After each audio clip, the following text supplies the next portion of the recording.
Maling Kundang.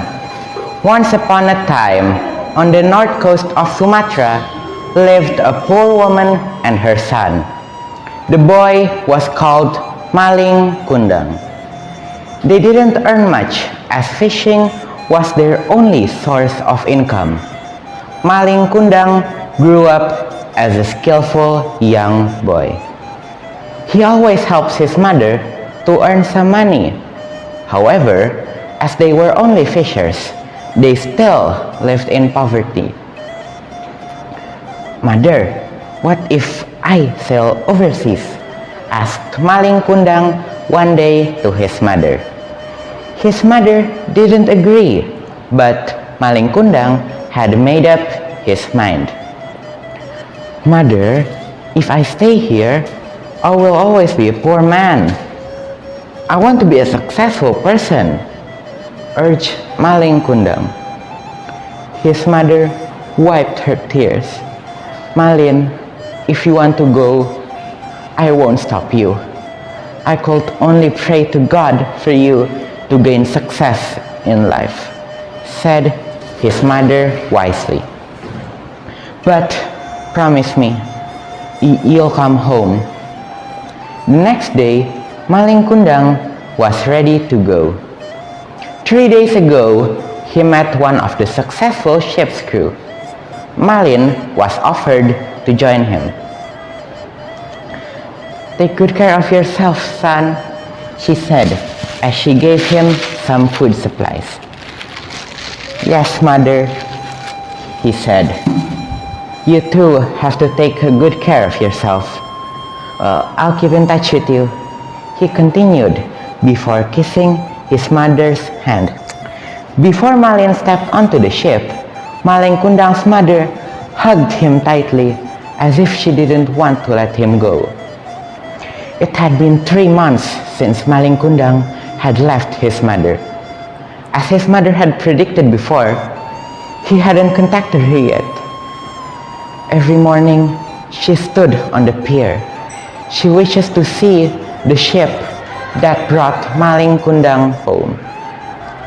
After several years of waiting without any news, Maling Kundang's mother was suddenly surprised by the arrival of a huge ship at the pier where she usually stood to wait for her son.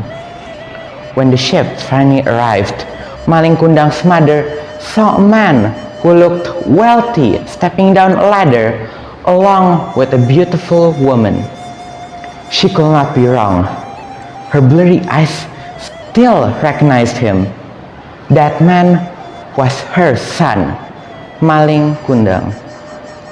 Maling Kundang's mother quickly went to see her beloved son. "Malin, you're back, son," she said, and without hesitation, she came running down to hug him. But Maling Kundang didn't show any response. He was ashamed to admit his own mother in front of his beautiful wife. "I don't know you. You're not my mother. My mother would never wear such ragged and ugly clothes," he said as he released himself from his mother's embrace. Maling Kundang's mother took a step back. "Malin, how can you not recognize me? I'm your mother," she said. Maling Kundang's face was as cold as ice. "Guard, take this old woman out of here," he ordered his bodyguard, "and give her some money so she won't disturb me again." Maling Kundang's mother cried as she was dragged by the bodyguard. "Malin, why will you treat your mother like this?" Maling Kundang ignored his mother and ordered the ship's crew to set sail.